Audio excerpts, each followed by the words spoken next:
5. ഒരു സ്ത്രീ മരിച്ച് സ്വർഗത്തിൽ പോയാൽ എന്ത് സംഭവിക്കും? ഞാൻ പറയാം. സ്വർഗത്തിൽ ഒരു മാലാഖയോടുണ്ടാവും. ഒരു കൂട്ടം സ്ത്രീകൾ മരിച്ച് സ്വർഗത്തിൽ ചെന്നാൽ എന്ത് സംഭവിക്കും? സ്വർഗത്തിൽ ഒരു കൂട്ടം മാലാഖമാരോടുണ്ടാവും. ലോകത്തിലുള്ള സ്ത്രീകളെല്ലാം മരിച്ച് സ്വർഗത്തിൽ ചെന്നാൽ എന്ത് സംഭവിക്കും? ഭൂമിയിൽ സമാധാനം. ഇത് കേട്ടപ്പോൾ എൻ്റെ ഭാര്യ പറഞ്ഞു, സ്വർഗത്തിലും സമാധാനം. അതെനിക്കറിഞ്ഞുകൂടാ. ഭൂമിയിലെയും ഒരു ജോക്കാണല്ലോ, ആർഗ്യൂ ചെയ്യരുത്. വാസ്തവത്തിൽ ഒരു കുടുംബജീവിതത്തെപ്പറ്റി, ദൈവത്തിൻ്റെ കൃപയെപ്പറ്റി, ദൈവത്തിൻ്റെ അനുഗ്രഹത്തെപ്പറ്റി ഒരു പുസ്തകം അന്വേഷിച്ചാൽ അത് ഉൽപ്പത്തി പുസ്തകത്തിലാണ് കാണുന്നത്. കാരണം അവിടെയാണ് ഉൽപ്പത്തി, അവിടെയാണ് ദൈവം മനുഷ്യന് പ്രത്യക്ഷപ്പെടുന്നത്. അവിടെയാണ് നമ്മുടെ പിതാക്കന്മാർ, അബ്രഹാം, ഇസ്ഹാക്ക്, യാക്കോബ്, നമ്മുടെ പിതാക്കന്മാർ, ഗോത്രപിതാക്കന്മാർ, അവർക്കാണ് ദൈവം വെളിപ്പെട്ടിട്ട് എങ്ങനെയാണ് അനുഗ്രഹിക്കപ്പെട്ട ഒരു തലമുറ ലോകത്തിൽ ഉണ്ടാക്കിയെടുക്കേണ്ടതെന്ന് പഠിപ്പിക്കുന്നുണ്ട്. അപ്പോൾ നമുക്ക് എപ്പോഴെങ്കിലും കുടുംബജീവിതത്തെ പറ്റിയോ ദൈവത്തിനെ പറ്റി കുറച്ചുകൂടെ മനസ്സിലാക്കാനോ ആഗ്രഹമുള്ളപ്പോൾ ഒരു ബുക്ക് തിരഞ്ഞെടുത്താൽ അത് ഉൽപ്പത്തി പുസ്തകമായിരിക്കും. ഉൽപ്പത്തി പുസ്തകം എൻ്റെ കൊച്ചുനാളിൽ മുതൽ, എൻ്റെ പപ്പ എന്നെ വേദപുസ്തകം പഠിപ്പിക്കുന്ന കാലം മുതൽ എന്നെ ഫാസിനേറ്റ് ചെയ്തിട്ടുള്ള, എന്നെ ആകർഷിച്ചിട്ടുള്ളൊരു പുസ്തകമാണ്. എങ്ങനെയാണ് മനുഷ്യൻ അനുഗ്രഹം പ്രാപിക്കേണ്ടത്? നമുക്ക് ഗോത്രപിതാക്കന്മാരോട് ചോദിക്കാം. ആരൊക്കെയാണ് ഗോത്രപിതാക്കന്മാർ? അബ്രഹാം, ഇസ്ഹാക്ക്, യാക്കോബ്. ഇച്ചിരി നീട്ടി പറയട്ടെ, ജോസഫ്. നമുക്ക് ഈ ഗോത്രപിതാക്കന്മാരോട് ചോദിക്കാം. അവർക്ക് ഒത്തിരി കാര്യങ്ങൾ പറയാനുണ്ട്. അവർ പറയുന്നതെല്ലാം നമുക്ക് ഇന്ന് പ്രസംഗിക്കാൻ സമയമില്ല. എന്നാൽ അവർ ഓരോരുത്തരും പറയുന്ന ഒരൊറ്റ കാര്യം ചൂണ്ടിക്കാണിക്കുവാൻ ആഗ്രഹിക്കുകയാണ്. വേദപുസ്തകം തുറക്കാം. ഉൽപ്പത്തി പുസ്തകം 12-ാം അധ്യായം 1, 2, 3 വാക്യങ്ങൾ. Now the Lord. അവിടെ നിർത്തിയിട്ട് മുമ്പോട്ട് പോകാം. എനിക്ക് വേദപുസ്തകം നിർത്തി വായിച്ച് പഠിക്കുന്നത് വലിയ ഇഷ്ടമാണ്. നൗ ദ ലോർഡ് എന്ന് പറഞ്ഞാൽ ഇപ്പോൾ ദൈവം. നമ്മുടെ ദൈവം എപ്പോഴാണ് പ്രവർത്തിക്കുന്നത്? ഇപ്പോൾ. ഇതുപോലെ തന്നെ പുതിയ നിയമത്തിനകത്തും ഒരിടത്ത് ഇങ്ങനെ പറയുന്നുണ്ട്, നൗ ഫെയ്ത്ത് ഈസ്. ഇപ്പോൾ വിശ്വാസം. ഇംഗ്ലീഷിൽ, മലയാളത്തിലില്ല, എനിക്കറിയാം. Now the Lord, now faith is. നമ്മുടെ ദൈവം ആരാണ്? അവൻ ഇന്നലത്തെ ദൈവം മാത്രമല്ല, അവൻ ഇന്നത്തെ ദൈവമാണ്. ഇന്നത്തെ ദൈവം. മുമ്പോട്ട് പോകാം. Now the Lord had said unto Abraham, get thee out of thy country and from thy kindred and from thy father's house unto a land that I will show thee. English അറിയാവുന്നവരുടെ ഇരിപ്പുണ്ടെന്ന് എനിക്കറിയാം, ഞാൻ കണ്ടു. മലയാളം അറിയാവുന്നവരിവിടെ ഉണ്ട്, എനിക്കറിയാം. എങ്കിലും ഒരു മലയാളമോ ഇംഗ്ലീഷോ അറിയാവുന്ന ഒരു അധ്യാപകനെ കണ്ട് ചോദിച്ചാൽ അവർ ഈ വാക്യം ഇങ്ങനെ സെപ്പറേറ്റ് ചെയ്ത് പറയുവാൻ അവർക്ക് കഴിയും. ഞാനത് അവർ പറയുന്നത് പോലെ, ഒരു ടീച്ചർ പറയുന്നത് പോലെ പറയുവാൻ ആഗ്രഹിക്കുകയാണ്.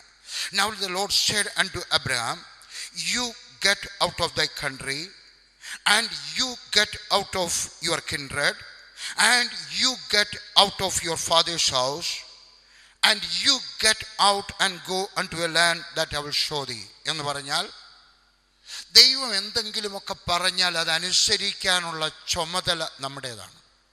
God will speak, we have to obey. ഒരിക്കലൊരു ചെറുപ്പക്കാരനെ കാണാമെന്ന് വെച്ച് പറഞ്ഞു, എന്നെ കാണാൻ വന്നു വെച്ച് വെളിയിലോട്ട് പോയി എളുപ്പം പൈപ്പിൻ്റെ ഒക്കെ ചെന്ന് പല്ലുമൊക്കെ ഇങ്ങനെ വെള്ളം കവിൾ കൊണ്ടിട്ട് ഒന്ന് തേച്ചിട്ടാവുന്നു. ഞാൻ എന്തോ പറ്റിയായിരുന്നു? പറഞ്ഞു, ഞാനിപ്പോൾ സ്കേർട്ട് വലിച്ചിട്ട് വന്നതാണ്, അതുകൊണ്ട് വാ കഴുകിയിട്ട് ബ്രദറിനോട് പ്രാർത്ഥിക്കാമെന്ന് വിചാരിച്ചു. എന്നിട്ട് പ്രാർത്ഥന വിഷയം എന്തുവാ? എൻ്റെ സിഗരറ്റ് വലി മാറാൻ അങ്ങ് പ്രാർത്ഥിക്കണം. എൻ്റെ പൊന്നുമോനെ, ദൈവം ഇങ്ങോട്ട് വന്നിട്ട് നിൻ്റെ വായിലിരിക്കുന്ന സിഗരറ്റ് എടുത്ത് ദൂരെ കളയാൻ പോകുന്നില്ല. ആ ചെയ്യാനുള്ള ചുമതല നിൻ്റേതാണ്. നിൻ്റെ ജീവിതത്തിനകത്ത് ദൈവത്തിന് ഇഷ്ടമില്ലാത്ത കാര്യങ്ങളൊക്കെ ദൈവം കാണിച്ചു തരുമ്പോൾ അതൊക്കെ ഉപേക്ഷിക്കാനുള്ള ജോലി നിൻ്റേതാണ്. നിങ്ങളുടേതാണ്. ബഹുമാനത്തോടെ പറയാം, ഏകവചനത്തിൽ പറഞ്ഞു എന്നുള്ളതേ ഉള്ളൂ. അപ്പോൾ ദൈവം പറയുകയാണ്, you get out of your country, you do this, നീ ഇത് ചെയ്യുക. 1-ാമത്തെ വാക്യത്തിൽ 4 കൽപ്പന പറയുന്നുണ്ട്. ഉപദേശമല്ല, കൽപ്പന. ഉപദേശത്തിന് വ്യത്യാസം, കൽപ്പനയ്ക്ക് വ്യത്യാസം. ഇത് കൽപ്പനയാണ്. You do this. ലോകം മുഴുവൻ പോയി സുവിശേഷം പ്രസംഗിക്കണമെന്നുള്ളത് ഉപദേശമല്ല, കൽപ്പനയാണ്. എന്ന് പറഞ്ഞാൽ നിങ്ങളുടെ അയൽക്കാരോട് സുവിശേഷം പറയാനുള്ള ചുമതല ഒരു കൽപ്പനയാണ്. നിങ്ങളുടെ കൂടെ ജോലി ചെയ്യുന്നവർ, നിങ്ങളുടെ കാറിനകത്തിരിക്കുന്നവർ, കാറിൻ്റെ ഡ്രൈവറോട് ആരോടെങ്കിലുമൊക്കെ സുവിശേഷം പറയുവാനുള്ള ചുമതല PG വർഗീസിൻ്റെ മാത്രമല്ല, പോൾ ദിനകരൻ്റെ മാത്രമല്ല, വേറൊരു പള്ളിയിലെ അച്ഛൻ്റെയോ പാസ്റ്ററുടെ ചുമതല മാത്രമല്ല, അത് നമ്മുടെ ഓരോരുത്തരുടെയുമാണ്. നമ്മളത് ചെയ്യണം. ഞാൻ ഒരു ഉപദേശം പറയട്ടെ, ഒരു അഭിപ്രായം പറയട്ടെ. അടുത്ത ക്രിസ്മസിന് എന്തുകൊണ്ട് അടുത്തുള്ള ഒരു 100 വീട്ടിൽ സുവിശേഷം പറഞ്ഞുകൂടാ? ആരുടെയും വീട്ടിൽ പോയി സുവിശേഷം പറയുവാനുള്ളൊരു സുവർണാവസരമാണ് ക്രിസ്മസ്. അന്നൊരു പുസ്തകം കളക്ടർക്ക് കൊടുത്താൽ, അന്നൊരു പുസ്തകം ചീഫ് മിനിസ്റ്റർക്ക് കൊടുത്താൽ, അന്നൊരു പുസ്തകം പഞ്ചായത്ത് പ്രസിഡന്റിന് കൊടുത്താൽ, അന്നൊരു പുസ്തകം നിങ്ങൾ കാണാൻ പോകുന്ന കൂടെ കാണാൻ പോകുന്ന ഡോക്ടർക്ക് കൊടുത്താൽ ആരും പിണങ്ങത്തില്ല. ഒരു ഹാപ്പി ക്രിസ്മസ് ഒക്കെ പറഞ്ഞുകൊണ്ട് ഒരു നല്ലതുപോലെ റാപ്പ് ചെയ്ത് കൊടുക്കാമെങ്കിൽ കൊടുക്കുക. പുസ്തകം വേണമെങ്കിൽ എൻ്റെ ഓഫീസിൽ ചെല്ലാമെങ്കിൽ അവിടുന്ന് തരും, ഏതെങ്കിലും ഒരു നല്ല പുസ്തകം. അപ്പോൾ നിങ്ങളിത് ചെയ്യണം. 4 കൽപ്പന 1-ാമത്തെ വാക്യത്തിനകത്ത് അബ്രഹാമിനോട് പറഞ്ഞു. 2-ാമത്തെ വാക്യത്തിനകത്ത് ദൈവം പറയുകയാണ്, 4 അനുഗ്രഹം പറയുകയാണ്. I will make of thee a great nation, and I will bless you, and I will make thy name great, and because I am blessing you, your name shall be great. You shall be a blessing. 4-ാമത്തേത്. ഇന്ന് ഞാൻ എവിടെയെങ്കിലുമൊക്കെ ചെന്ന് പ്രാർത്ഥിക്കാൻ ചെല്ലുന്ന സമയത്ത് ആളുകളൊക്കെ വന്നിട്ട് എന്തൊക്കെ പറയും, എൻ്റെ തലയിലൊന്ന് കൈവച്ച് പ്രാർത്ഥിച്ചാൽ എനിക്ക് വലിയ ഇഷ്ടമാണ് ആളുകൾക്ക് വേണ്ടി പ്രാർത്ഥിക്കുന്നത്, അവരുടെ ആവശ്യത്തിന് വേണ്ടി പ്രാർത്ഥിക്കുന്നത്, അവരുടെ മക്കൾക്ക് വേണ്ടി പ്രാർത്ഥിക്കുന്നത്, അവരുടെ ബിസിനസ്സിന് വേണ്ടി പ്രാർത്ഥിക്കുന്നത്, അവരുടെ കാറിന് വേണ്ടി പ്രാർത്ഥിക്കുന്നത്, പരീക്ഷയ്ക്ക് പഠിക്കാൻ പോകുന്ന കുഞ്ഞുങ്ങൾക്ക് വേണ്ടി എനിക്ക് വലിയ ഇഷ്ടമാണ്. എന്നെ ദൈവം വിളിച്ചിരിക്കുന്നത് എന്നെ പ്രാർത്ഥിക്കാനായിട്ടാണ്. പക്ഷെ ഞാൻ പ്രാർത്ഥിച്ചത് കൊണ്ട് നിങ്ങൾക്ക് അനുഗ്രഹം വരണമെന്നില്ല. ഞാൻ പ്രാർത്ഥിച്ചതുകൊണ്ട് നിങ്ങളുടെ വീട്ടിൽ സമാധാനം വരണമെന്നില്ല. ഞാൻ പ്രാർത്ഥിച്ചതുകൊണ്ട് നിങ്ങളുടെ കാറ് ആക്സിഡൻറ്റ് ഉണ്ടാകത്തില്ല എന്ന് ഞാൻ പറയുന്നില്ല. പക്ഷെ നിങ്ങൾ അനുഗ്രഹം പ്രാപിക്കണമെങ്കിൽ 1-ാം വാക്യത്തിനകത്ത് പറയുന്നത് പോലെ, ഇനി ഒന്നുകൂടെ പറയാം, ദൈവം അബ്രഹാമിനെ അനുഗ്രഹിക്കണമെങ്കിൽ 1-ാം വാക്യത്തിനകത്ത് പറഞ്ഞിരിക്കുന്നത് പോലെ ദൈവം പറഞ്ഞതെല്ലാം അബ്രഹാം ചെയ്യുമ്പോൾ ദൈവം 2-ാം വാക്യത്തിനകത്ത് ചെയ്യുമെന്ന് പറഞ്ഞതെല്ലാം ചെയ്യും എന്ന് പറഞ്ഞാൽ അതിൻ്റെ അർത്ഥം, നിങ്ങളെ ദൈവം അനുഗ്രഹിക്കണമെങ്കിൽ ദൈവം നിങ്ങളോട് എന്തെല്ലാം പറയുന്നുവോ അതെല്ലാം നിങ്ങൾ ചെയ്യണം. ദൈവം ഓരോരുത്തരോടും പറയുന്നത് വ്യത്യസ്തമായിരിക്കും. ചിലരൊക്കെ പറയും, നീ ഇനിയും വെള്ളവസ്ത്രം ധരിച്ചാൽ മതി. എനിക്കൊരു ചെറുപ്പക്കാരൻ കേരളത്തിൽ നിന്ന് എഴുതി, വർഗീസ് ബ്രദറെ, രാഷ്ട്രീയക്കാർ പോലും കമ്മ്യൂണിസ്റ്റ് പാർട്ടിക്കാർ പോലും വെള്ളവസ്ത്രം ധരിക്കുമ്പോൾ ബ്രദർ എന്തിനാ ഈ കളർഫുൾ ഡ്രസ്സ് ധരിക്കുന്നത്, എന്തുകൊണ്ട്? നല്ലൊരു അഭിപ്രായമായിട്ട് തോന്നി. ഞാൻ ഉടനെ മറുപടി എഴുതി, ഞാൻ അടുത്ത മാസത്തിൽ 10 ദിവസം ഉപവാസ പ്രാർത്ഥനയിലാണ്. അന്ന് ഞാൻ ഉപവാസത്തോടെ പ്രാർത്ഥിക്കാം. അന്നേരം ഞാൻ ദൈവം എന്തെങ്കിലും പറഞ്ഞാൽ ഞാൻ അനുസരിക്കാം. എനിക്ക് വെള്ളവസ്ത്രത്തിലോട്ട് മാറ്റുന്നതിനകത്ത് ഒരു പ്രയാസവും ഇല്ല. പക്ഷെ ഞാൻ പ്രാർത്ഥിച്ചിട്ട് ദൈവം എന്നോടൊന്നും പറഞ്ഞില്ല. ഞാൻ ഈ പറഞ്ഞതിൻ്റെ അർത്ഥം, വേറൊരാളിനോട് ദൈവം സംസാരിക്കുന്നത് പോലെ ആകണമെന്നില്ല എന്നോട് സംസാരിക്കുന്നത്. ഒരാളിനോട് പറഞ്ഞെന്ന് പറയാം, ഇനി വെള്ളവസ്ത്രം ധരിച്ചാൽ മതി. വേറൊരാളിനോട് പറഞ്ഞെന്ന് പറയാം, ഇനി മീശ വെക്കരുതോ. വേറൊരാളിനോട് പറഞ്ഞെന്ന് വരാം, നീ ഇനി സുഗന്ധദ്രവ്യങ്ങളൊന്നും വിടരുത്. വേറൊരാളിനോട് പറഞ്ഞെന്ന് വരാം, ഇനി നീ വെറും കാലിൽ നടന്നാൽ മതി, നഗ്നപാതനായിട്ട് നടന്നാൽ മതി. ഒരാളിനോട് പറയുന്നത് പോലെ അല്ല വേറൊരാൾ പറയുന്നത്. ഒരാളിനോട് പറഞ്ഞെന്ന് വരാം, ഇനി നീ മരുന്ന് കഴിക്കാൻ പാടില്ല, ഞാൻ നിന്നെ സൗഖ്യമാക്കുന്ന യഹോവയാണ്. അതെല്ലാവരോടും പറയണമെന്നില്ല. അപ്പോൾ അങ്ങനെ നിന്നോട് ദൈവം എന്തെങ്കിലും പറഞ്ഞാൽ അത് അനുസരിക്കണം. 1-ാമത്തെ വാക്യത്തിനകത്ത് 4 കൽപ്പന, 2-ാമത്തെ വാക്യത്തിനകത്ത് 4 അനുഗ്രഹം. ആർക്കൊക്കെയാണ് അനുഗ്രഹം വേണ്ടുന്നത്? ദൈവം നിന്നോട് പറയുന്നത് എല്ലാം. യേശുക്രിസ്തുവിൻ്റെ അമ്മ പല കാര്യങ്ങൾ പറഞ്ഞതായിട്ട് വേദപുസ്തകത്തിൽ പറയുന്നുണ്ട്. അതിനകത്ത് ഏറ്റവും അവസാനം പറഞ്ഞതായിട്ട് രേഖപ്പെടുത്തിയിരിക്കുന്നത്, അതിനുശേഷവും പലതും പറഞ്ഞിട്ടുണ്ട്, ഉണ്ടാകണം. എന്നാൽ രേഖപ്പെടുത്തിയിരിക്കുന്നത് എന്താണെന്ന് അറിയാം? ഒരൊറ്റ പ്രധാനപ്പെട്ട വാക്യം. എന്താണ്? അവൻ നിങ്ങളോട് എന്തെങ്കിലും പറഞ്ഞാൽ അനുസരിപ്പീൻ. യേശുവിൻ്റെ അമ്മയോട് സ്നേഹമുള്ളവർ യേശുവിൻ്റെ അമ്മ പറഞ്ഞതനുസരിക്കണം. എന്താണ്? അവൻ എന്തെങ്കിലും പറഞ്ഞാൽ, രക്ഷിക്കപ്പെടണമെന്ന് പറഞ്ഞാൽ രക്ഷിക്കപ്പെടണം. ഇരിക്കുന്ന ബെമ്പ എടുത്ത് ദൂരെ കളയാൻ പറഞ്ഞാൽ അതെടുത്ത് കളയണം. ആ വെബ് പേജിനകത്ത് നീ പോകുന്ന വെബ് പേജുകളൊന്നും ശരിയല്ല എന്ന് പറഞ്ഞാൽ അനുസരിക്കണം. നീ അയക്കുന്ന SMS അയക്കുന്ന ആ പെങ്കൊച്ചിന് ഇനി അയക്കേണ്ട എന്ന് പറഞ്ഞാൽ അതനുസരിക്കണം. ദൈവം നിങ്ങളോട് എന്തെങ്കിലും പറഞ്ഞാൽ, 1-ാമത്തെ വാക്യത്തിനകത്ത് 4 കൽപ്പന, 2-ാമത്തെ വാക്യത്തിനകത്ത് 4 അനുഗ്രഹം. എന്താണ് അനുഗ്രഹം? എന്നിട്ട് ദൈവം പറയുകയാണ്, I will make of you a great nation. ഞാൻ നിന്നെ വലിയൊരു ജാതിയാക്കി തീർക്കും. എനിക്ക് ഈ വാക്യം വലിയ ഇഷ്ടമാണ്. എന്ന് പറയുന്നതിൻ്റെ അർത്ഥം, ഞാൻ പറയുന്നത് 1, 2, 3, 4 ഇതനുസരിച്ചിട്ട് നീ മാറി നിൽക്കാമെങ്കിൽ നീ ഒന്നും ചെയ്യണമെന്നില്ല. I will make of you a great nation. ഞാൻ നിന്നെ വലിയൊരു ജാതിയാക്കി പണിതെടുക്കും. എനിക്ക് വലിയ ഇഷ്ടമാണ്. ദൈവം നിന്നെ അനുഗ്രഹിക്കും. പക്ഷെ ദൈവം പറയുന്നതെല്ലാം അനുസരിച്ചിട്ട് നീ ഒന്നും ചെയ്യണ്ട, വെറുതെ മാറി നിൽക്കാമെങ്കിൽ, അവൻ പറയുന്നതെല്ലാം അനുസരിച്ചിട്ട് മാറി നിൽക്കാമെങ്കിൽ അവൻ നിന്നെ അനുഗ്രഹിക്കും. പക്ഷേ ഇന്ന് ഒത്തിരി പേർക്കും അവർക്ക് ഇഷ്ടമുള്ളതേ അവർക്ക് അനുസരിക്കാൻ തയ്യാറുള്ളൂ. അവർക്ക് സൗകര്യമുള്ളതും ദോഷം ചെയ്യാത്തതും വലിയ കുഴപ്പമില്ല അല്ല. അവൻ എന്തെങ്കിലും നിങ്ങളോട് പറഞ്ഞാൽ അനുസരിക്കണം. അനുസരിച്ച് കഴിയുമ്പോൾ അവൻ നിന്നെ ആക്കി തീർക്കും, പണിതെടുക്കും. എങ്ങനെയാണോ ഒരു കലാകാരൻ വയലിൽ പോയി കുറച്ച് മണ്ണെടുത്തുകൊണ്ട് വന്നിട്ട് അതിനകത്തു നല്ലൊരു കലാസൃഷ്ടി ഉണ്ടാക്കിയെടുക്കുന്നത്, അതേപോലെ ദൈവം നിന്നെ പണിതെടുക്കും. I will make of you a great nation. വലിയ ഒരു ജാതി, വലിയ ദൈവം പണിതെടുക്കും. നിങ്ങൾ ചോദിച്ചേക്കാം, വർഗീഷ നിനക്ക് എങ്ങനെ അറിയാം? ഞാൻ പറഞ്ഞുതരാം. ദൈവം എന്നെ ആക്കി തീർത്ത് നോക്കിയാട്ട്. വെറും 10ാം ക്ലാസ് മാത്രം പഠിച്ച കേരളത്തിലെ ഏറ്റവും കൊച്ചു ഗ്രാമത്തിൽ നിന്ന് വരുന്ന ഒരു സാധാരണ ഒരു ഉദ്യോഗസ്ഥൻ്റെ മകനാണ് ഞാൻ. പക്ഷേ ഞാൻ ദൈവത്തിൽ വിശ്വസിച്ചു. ഞാൻ രക്ഷിക്കപ്പെടുന്ന സമയത്ത് എനിക്ക് ഇംഗ്ലീഷ് അറിയത്തില്ല. ഞാൻ രക്ഷിക്കപ്പെടുന്ന സമയത്ത് എൻ്റെ ഓർമ്മശക്തി ശരിയല്ല. ഞാൻ രക്ഷിക്കപ്പെടുന്ന സമയത്ത് എന്നിൽ വലിയ ക്വാളിറ്റീസ് ഒന്നും പറയാനില്ല. പക്ഷേ ഞാൻ ദൈവത്തിൻ്റെ കൂടെ നടന്നപ്പോൾ, സാവധാനത്തിൽ നടന്നപ്പോൾ അവൻ എന്നെ ആക്കി തീർത്തു. എങ്ങനെ ആക്കി തീർത്തു? അനുസരിച്ച് നടന്നപ്പോൾ. അനുഗ്രഹം വേണമോ? Then God will make you. God will make you. And He will bless you. അവൻ നിന്നെ അനുഗ്രഹിക്കും. 3, നിൻ്റെ പേര് വലുതാക്കും. 4, നിന്നെ അനുഗ്രഹമാക്കി തീർക്കും. എന്ന് പറഞ്ഞത് മനസ്സിലായോ? ദൈവത്തിൽ നിന്ന് വരുന്ന സകലതിനും ഒരു വളർച്ചയുണ്ട്. പരിശുദ്ധാത്മ സ്നാനം പ്രാപിച്ചിട്ടില്ലാത്തവരെ, നിങ്ങൾ പരിശുദ്ധാത്മ സ്നാനം പ്രാപിച്ചിട്ടില്ലെങ്കിൽ പരിശുദ്ധാത്മ സ്നാനം പ്രാപിക്കാം. ഏത് സഭക്കാരായി, കത്തോലിക്കരായിരിക്കാം, മർത്തോമക്കാരായിരിക്കാം, യാക്കോബക്കാരായിരിക്കാം, CSIക്കാരായിരിക്കാം, ലൂതറൻകാരായിരിക്കും, നിങ്ങൾ ആരും ആയിരുന്നാലും നിങ്ങൾക്ക് പരിശുദ്ധാത്മ സ്നാനം പ്രാപിക്കാം. ആ പരിശുദ്ധാത്മ സ്നാനം ആദ്യം പ്രാപിക്കുമ്പോൾ നിങ്ങൾ നിങ്ങൾ വിചാരിക്കും എന്തോ ഈ പറയുന്ന അത് ആദ്യ ആരംഭമാണ്. എന്നാൽ കുറച്ച് ദിവസം കഴിയുമ്പോഴത്തേക്ക് കുറച്ചുകൂടെ സംസാരിക്കും. പിന്നെ കുറച്ച് ദിവസം കഴിയുമ്പോൾ വേറൊരു ഭാഷയിൽ സംസാരിച്ചെന്ന് വരാം. കുറച്ച് ദിവസം കൂടെ കഴിയുന്ന സമയത്ത് നിങ്ങൾ രോഗികൾക്ക് വേണ്ടി പ്രാർത്ഥിച്ചെന്ന് വരാം. ആദ്യം രോഗികൾക്കായിട്ട് പ്രാർത്ഥിക്കുന്ന സമയത്ത് വയറ്റുവേദനയ്ക്കായിരിക്കും പ്രാർത്ഥിക്കുന്നത്.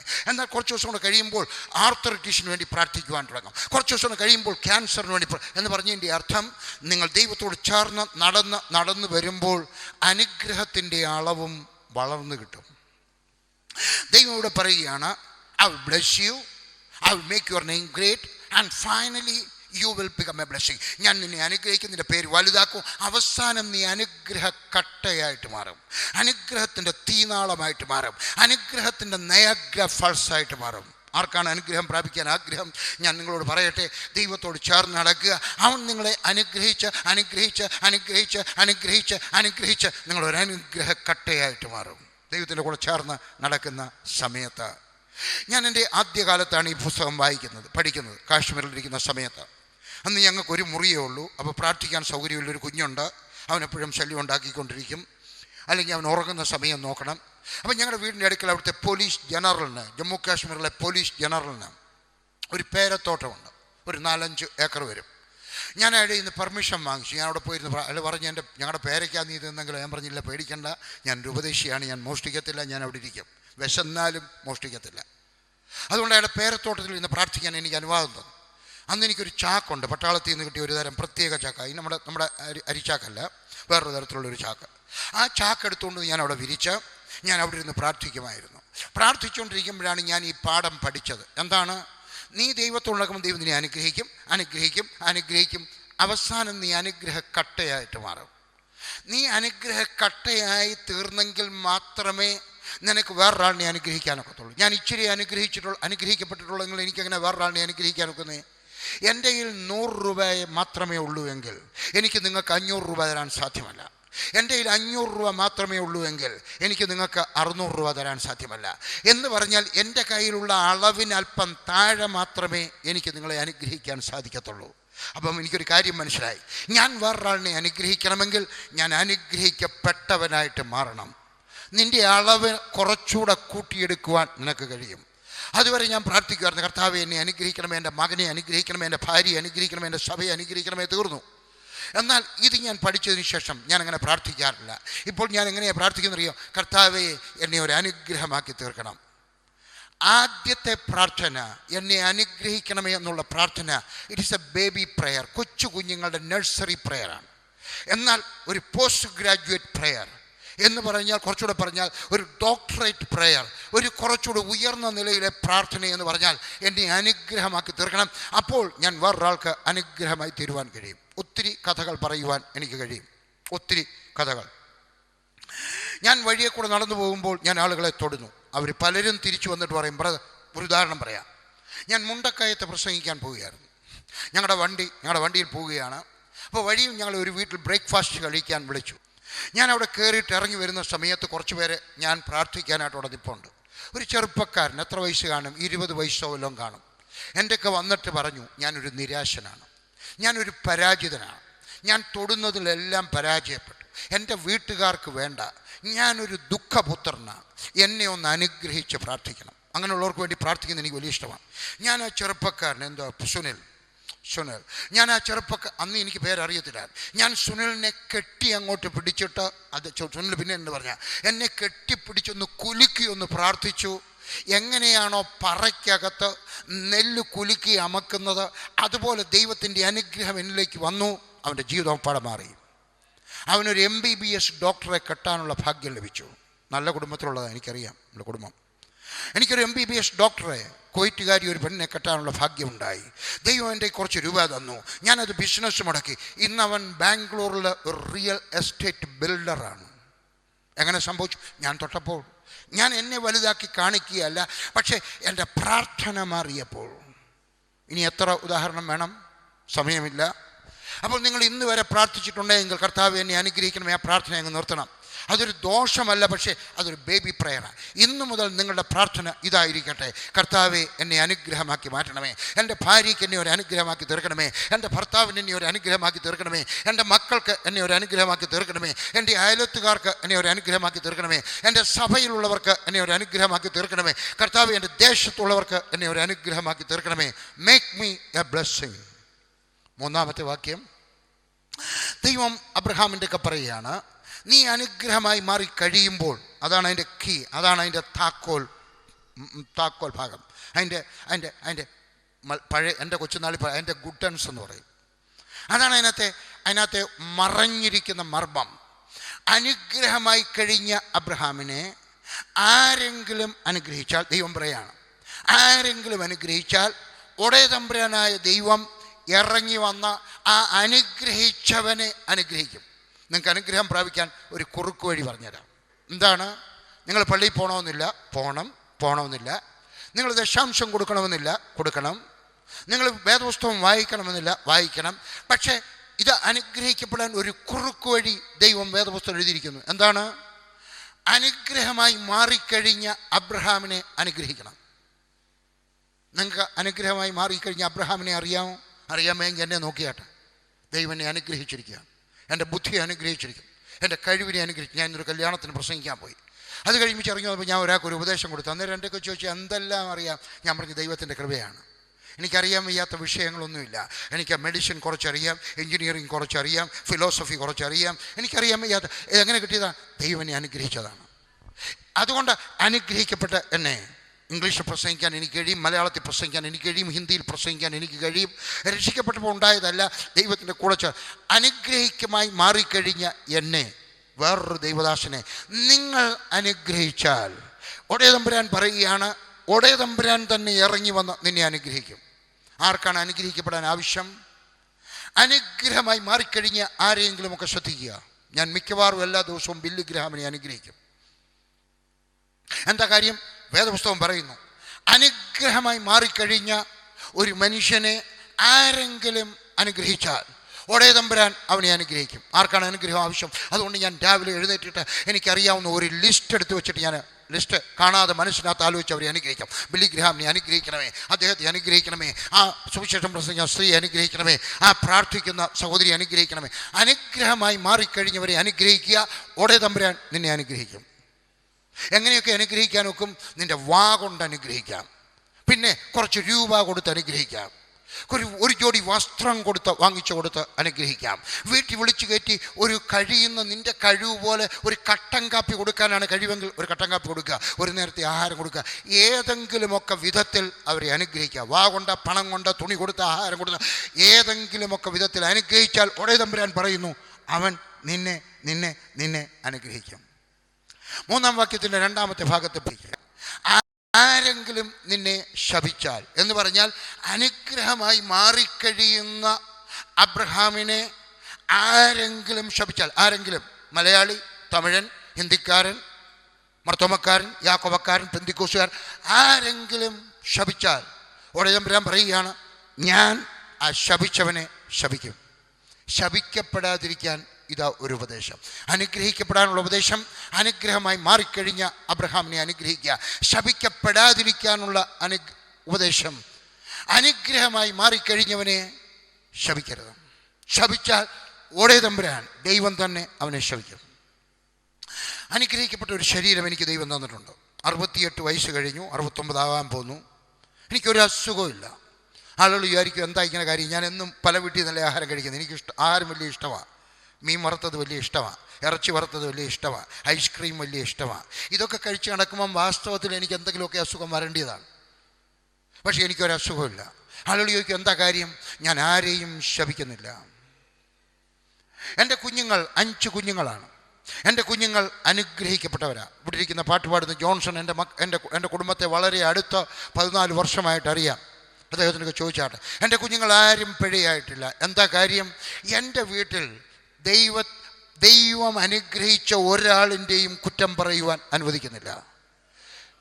ഞാനും നിങ്ങളുടെയൊക്കെ പറയട്ടെ, ദൈവം എന്നെ ഇത് പഠിപ്പിച്ചതാണ്. 1995 91 തോന്നുന്നു ഞാൻ ഈ പരമാർത്ഥം മനസ്സിലാക്കി. മെസ്സഞ്ചറിന് ഒരു എഡിറ്റോറിയൽ എഴുതുമ്പോഴാണ് എനിക്കത് മനസ്സിലായത്. പെട്ടെന്ന് എനിക്ക് തോന്നി ഇത് എഴുതി വെക്കണം. എൻ്റെ വീട്ടിൽ ഇനി ആരും വന്നിട്ട്, സാധാരണ ഉപദേശിമാർക്കൊക്കെ ഒരു കുറവുവശമുണ്ട് ചിലർക്കൊക്കെ, ഞാനും അതിനകത്ത് പെട്ടുപോയിട്ടുണ്ട്. ചിലപ്പോഴൊക്കെ ഉപദേശിമാരൊക്കെ ചോറുണ്ട് കഴിഞ്ഞുമ്പോൾ ചെരുന്ന് വെച്ചാൽ അപ്പുറത്തെ ഉപദേശിയുടെയും അവരുടെ കുറ്റവും എല്ലാം ഇങ്ങനെ പറഞ്ഞുകൊണ്ടിരിക്കും. ഞാൻ വിചാരിച്ചു ഇനി എൻ്റെ വീട്ടിൽ അത് പാടില്ല. കാരണം ഞാനത് ചെയ്തു കഴിഞ്ഞാൽ ഞാൻ ശപിക്കപ്പെടും, എൻ്റെ മക്കൾ ശപിക്കപ്പെടും.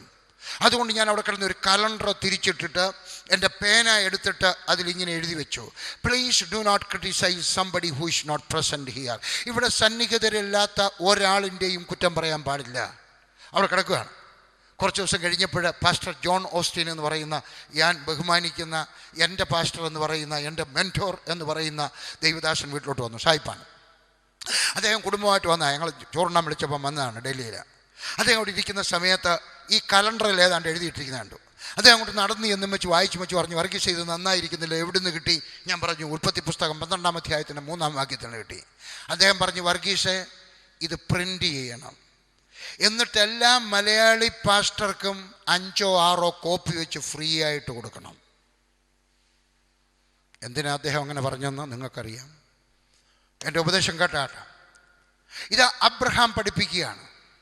ഇതാ ഗോത്രപിതാക്കന്മാർ, നമ്മുടെ പൂർവിക പിതാക്കന്മാർ, നമ്മുടെ സഭാ പിതാക്കന്മാർ പഠിപ്പിക്കുന്ന ഒരു ഉപദേശം, അബ്രഹാം പഠിപ്പിക്കുന്ന ഒരു ഉപദേശം.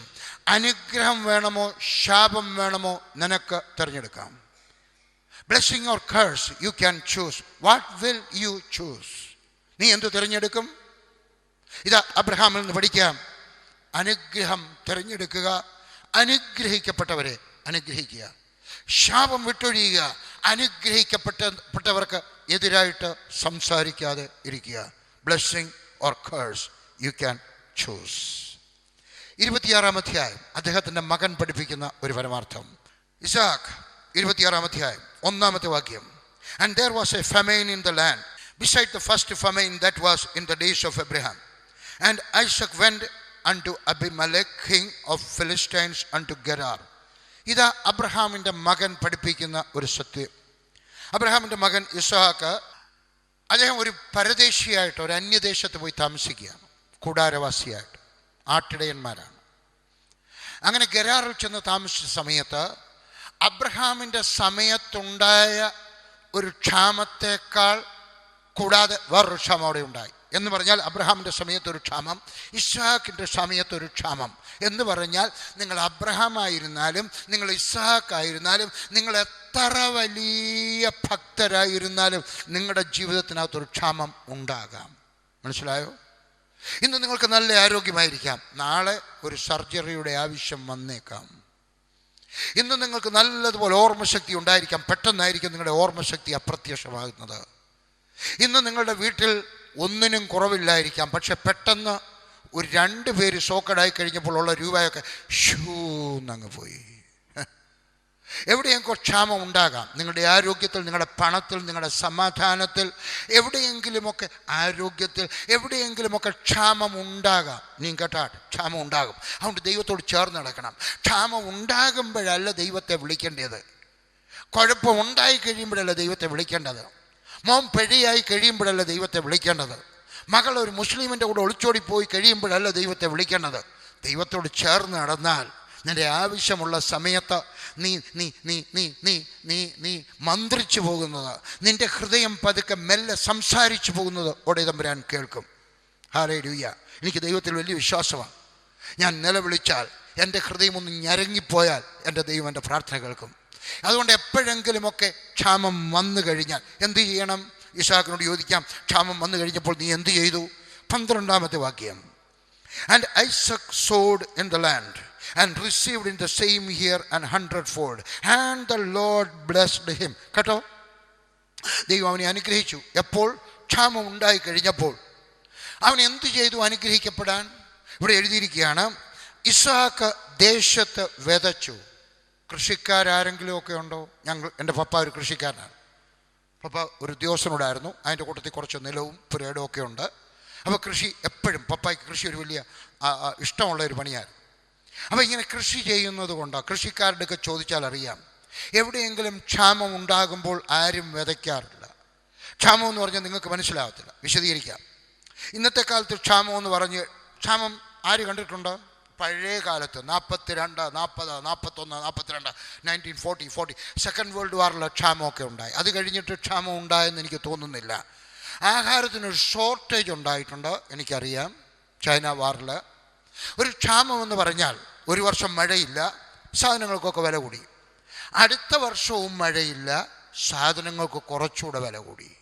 3-ാമത്തെ വർഷത്തിലും മഴയില്ല, അപ്പോൾ സാധനങ്ങൾ കിട്ടാനില്ല.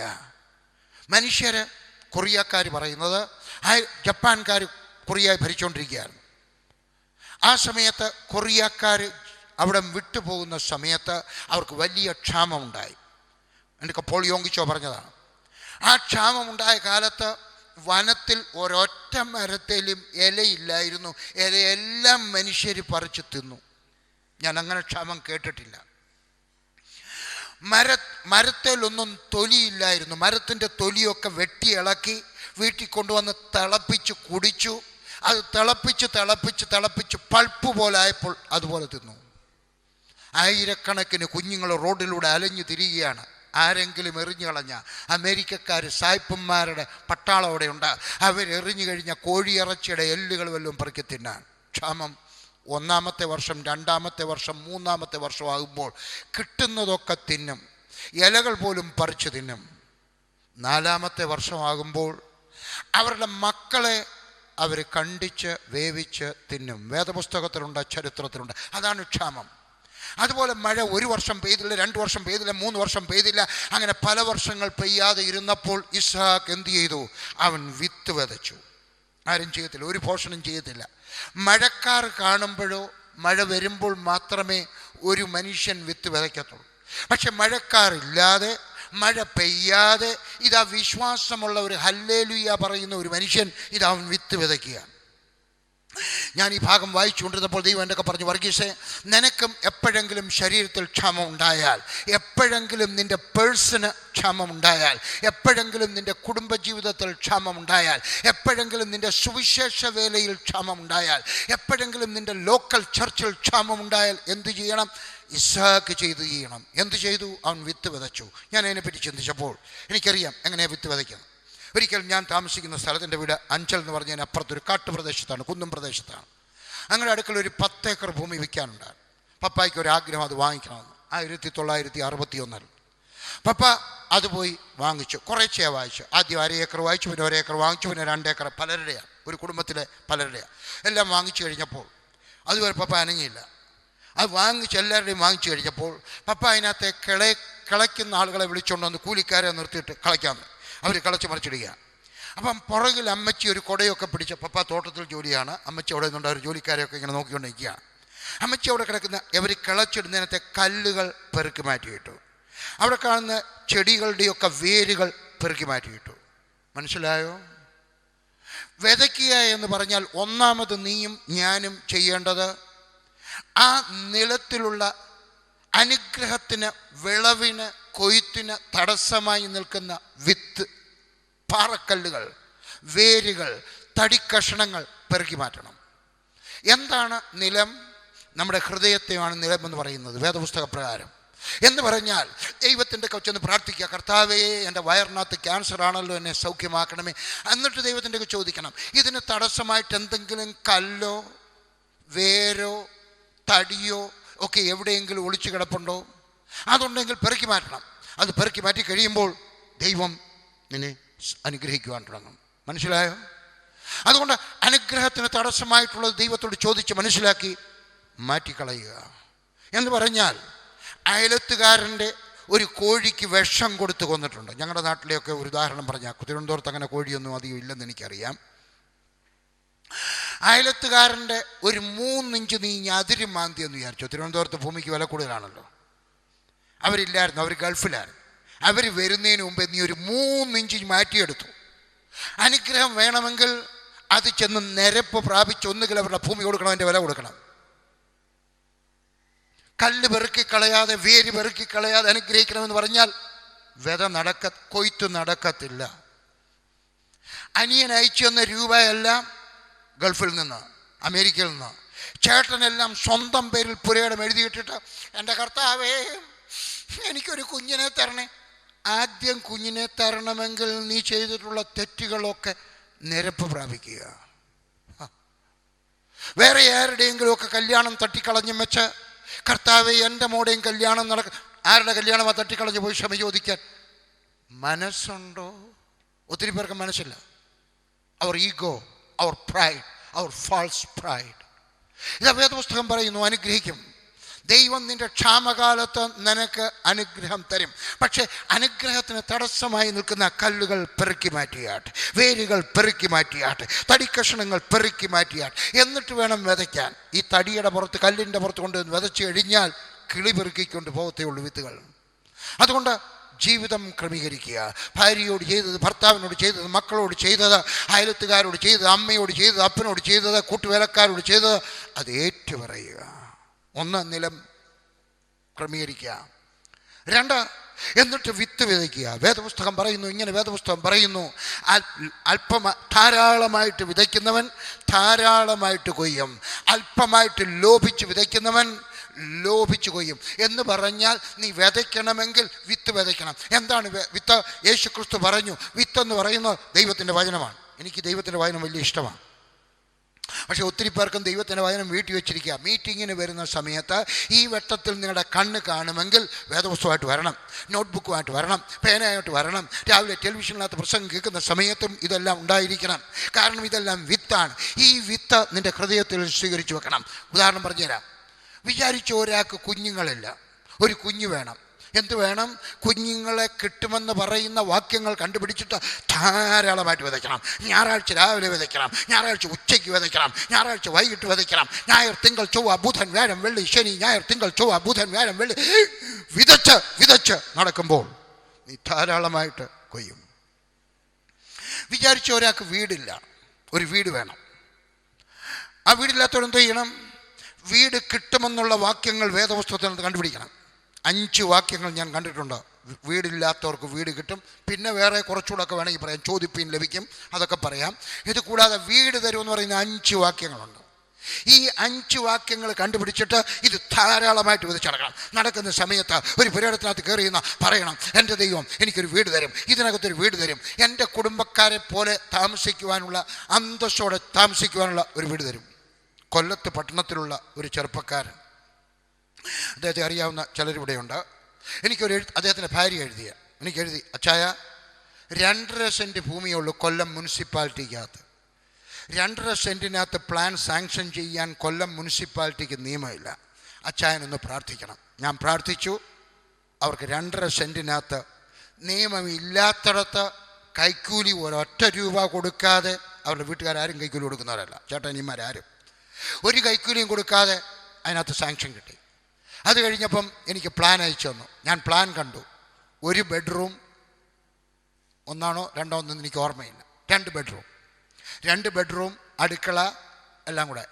ഞാൻ ചോദിച്ചു, മോളെ, അങ്ങനെ വിളിക്കാൻ എനിക്ക് അവകാശം ഉണ്ടായില്ല. ഞാൻ ചോദിച്ചു, മോളെ, ഈ 2 മുറി ബെഡ്റൂം എന്ന് പറഞ്ഞാൽ മനസ്സിലായല്ലോ, എന്താ കാര്യം? ഒന്ന് ഞങ്ങൾക്ക്, ഒന്ന് ഞങ്ങളുടെ മക്കൾക്ക്. ഞാൻ പറഞ്ഞു, നിങ്ങളുടെ വീട്ടിൽ വേലക്കാരി ഇല്ലയോ? ഉണ്ട്. ഞാൻ പറഞ്ഞു, വേലക്കാരി എവിടെ കിടത്തും? നിങ്ങളുടെ കൂടെ കിടത്തുമോ അതോ മക്കളുടെ കൂടെ കിടത്തുമോ? അല്ല. അപ്പം ഞാൻ പറഞ്ഞു, 3 മുറി. അച്ചായ ഇല്ല, പൈസ ഇല്ല അച്ചായ. ഞാനും എൻ്റെ ഭർത്താവും 2 പേരും കൂടെ ലോൺ എടുത്തിട്ടാണ് പണിയുന്നത്. ഞാൻ പറഞ്ഞു, ഒരു നിലയുടെ ഒരു മുറിയുടെ അങ്ങ് മേളിൽ പണിതാട്ടെ അച്ചായ. ഞാൻ പറഞ്ഞു, പണിതാട്ടെ. അവർ വേറെ ആർക്കിടെക്റ്റിനെ കണ്ടു ഒരു മുറിയൂടെ പണിച്ചു. എന്നിട്ട് എൻ്റെ ഒക്കെ കൊണ്ടുവന്നു. ഞാൻ പറഞ്ഞു, കുഞ്ഞെ, എനിക്കിത് ഇഷ്ടപ്പെട്ടില്ല.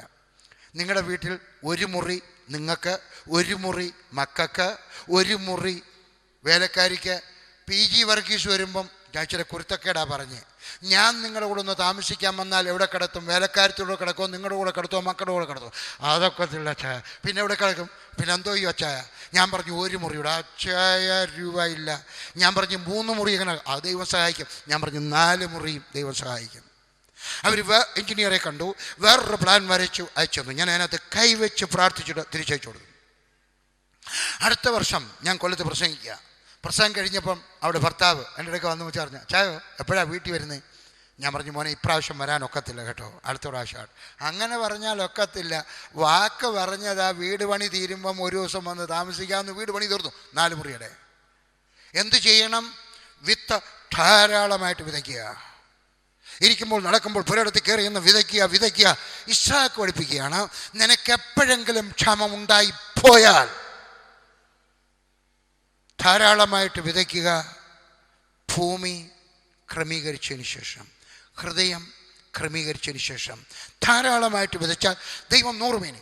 ഇന്നത്തെ കാലത്ത് തിരുവനന്തപുരത്ത് പോലും, നെയ്യാറ്റിൻകര പോലും, കിളിമാനൂർ പോലും, എവിടെയെങ്കിലും കുട്ടനാട്ട് പോലും 100 മേനി ഇന്നും വിതച്ചാൽ കൊയ്യുന്നത് പ്രയാസമാണ്. എന്നാൽ അന്നത്തെ കാലത്ത് മരുഭൂമിയിൽ, ഇതൊരു മരുഭൂമിയാണ്, മൊട്ടക്കുന്നുകളാണ്, ഊഷര ഭൂമിയാണ്. അവിടെ അന്ന് യന്ത്ര കലപ്പകളില്ല. അന്ന് വില കൂടിയ പുതിയ വെറൈറ്റീസ്, ഹൈബ്രിഡ് സീഡ്സ് ഇല്ല. ഇതൊന്നുമില്ലാത്ത കാലത്ത് എങ്ങനെയാണ് അവൻ 100 മേനി കൊയ്തത്? ദൈവത്തിൻ്റെ അനുഗ്രഹത്താൽ. എന്ന് പറഞ്ഞതിൻ്റെ അർത്ഥം, എൻ്റെ കൂടെപ്പിറപ്പെ, നിനക്കും അസാധാരണ ഒരു കൊയ്ത്ത് സാധ്യമാണ്. ഇസ്ഹാക്ക് പറയുന്നു, എന്ത് ചെയ്യണം? നിന്റെ നിലം ക്രമീകരിച്ചെടുക്കുക. ദൈവത്തിന് ഇഷ്ടമില്ലാത്തതൊക്കെ ദൈവത്തോട് ചോദിച്ച് അതെല്ലാം ശുദ്ധീകരിച്ചതിന് ശേഷം വിത്ത് ധാരാളമായിട്ട് വിതച്ചാൽ നീ വിതയ്ക്കുന്ന വിത്ത് നിനക്ക് 100 മേനി കൊയ്യുവാൻ നിനക്ക് കഴിയും. അവിടെ നിന്നെ അനുഗ്രഹിക്കും. God blessed him.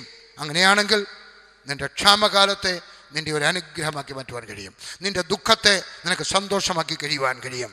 നിന്റെ വേദനയെ നിനക്ക് ആനന്ദമാക്കി തീർക്കുവാൻ കഴിയും. 3, അദ്ദേഹത്തിൻ്റെ മകൻ യാക്കോബ് പഠിപ്പിക്കുകയാണ്. 32-ാമത്തെ അധ്യായം 24-ാമത്തെ വാക്യം. ഓരോരുത്തരും പഠിപ്പിക്കുന്ന ഓരോ തത്വങ്ങൾ പഠിപ്പിക്കുകയാണ്. 24-ാമത്തെ വാക്യം. And Jacob was left alone, and there wrestled a man with him until the breaking of the day. യാക്കോബ് ഒറ്റയ്ക്ക്. നിന്റെ ജീവിതത്തിന് യാക്കോബ് ഇന്നൊരു ദുർഘട സന്ധിയിലാണ്. അവൻ്റെ ജ്യേഷ്ഠൻ അവനെ കൊല്ലാനായിട്ട് വരുന്നു എന്ന് അവൻ കേട്ടു. അവൻ്റെ ഒത്തിരി വേലക്കാരുണ്ട്. അവനറിയാം, അവൻ വന്നു കഴിഞ്ഞാൽ അവനെ കൊല്ലും, അവൻ്റെ ഭാര്യയെ കൊല്ലും, മക്കളെ കൊല്ലും, എല്ലാവരും പിടിച്ച് അടിമകളായിട്ട് കൊണ്ടുപോകാനുള്ളൊരു സാധ്യതയുണ്ട്. അവന് ഭയം വന്നപ്പോൾ, എൻ്റെ അടുത്ത പോയിന്റ്, നിനക്കും ഭയം വരുമ്പോൾ എന്തു ചെയ്യണം?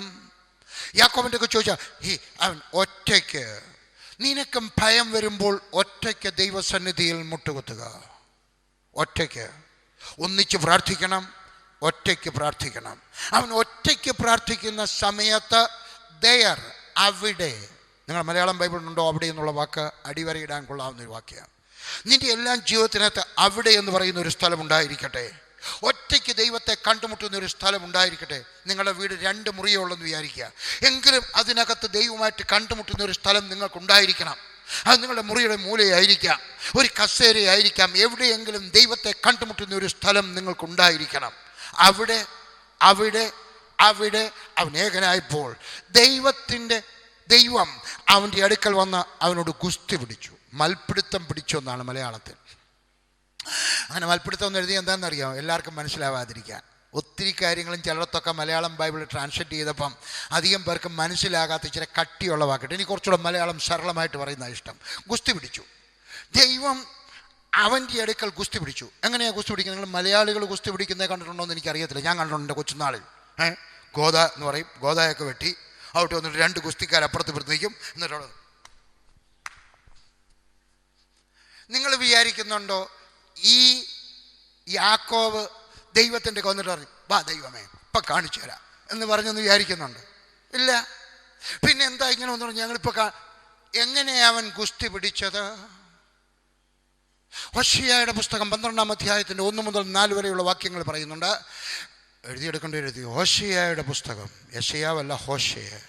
ഹോശേയാവിൻ്റെ പുസ്തകം 12-ാം അധ്യായത്തിൻ്റെ 1 മുതലുള്ള 4 വാക്യങ്ങൾ, 1, 3, 4 വാക്യങ്ങൾ ഇങ്ങനെ കാണുന്നുണ്ട്. യാക്കോബ് ദൈവത്തോട് പ്രാർത്ഥനയിൽ മൽപ്പിടുത്തം പിടിച്ചു. മനസ്സിലായോ? എങ്ങനെയാ ദൈവത്തോട് മൽപ്പിടുത്തം പിടിക്കുന്ന? പ്രാർത്ഥനയിൽ. എൻ്റെ ദൈവമേ, ഒരു വീടില്ല എൻ്റെ സഹോദരന്മാർക്കുണ്ട്, ഞാൻ എത്ര നാൾ വാടക വീട്ടിൽ താമസിക്കണം, കണ്ണിച്ചോരയുള്ള ദൈവമേ എനിക്കൊരു വീട് പ്ലാൻ വരച്ചു, ഇതുപോലൊരു വീട് എനിക്ക് തന്നേ ഒക്കത്തുള്ളൂ. ദൈവത്തോട് മൽപ്പിടുത്തം പിടിക്കും. എനിക്ക് മക്കളില്ല, എനിക്കൊരു കുഞ്ഞിനെ തന്നേ ഒക്കത്തുള്ളൂ. എനിക്ക് ജോലിയില്ല, എനിക്ക് ജോലി തന്നേ ഒക്കത്തുള്ളൂ. എൻ്റെ മകൻ പഠിക്കുന്നില്ല, അവൻ പഠിച്ചേ ഒക്കത്തുള്ളൂ.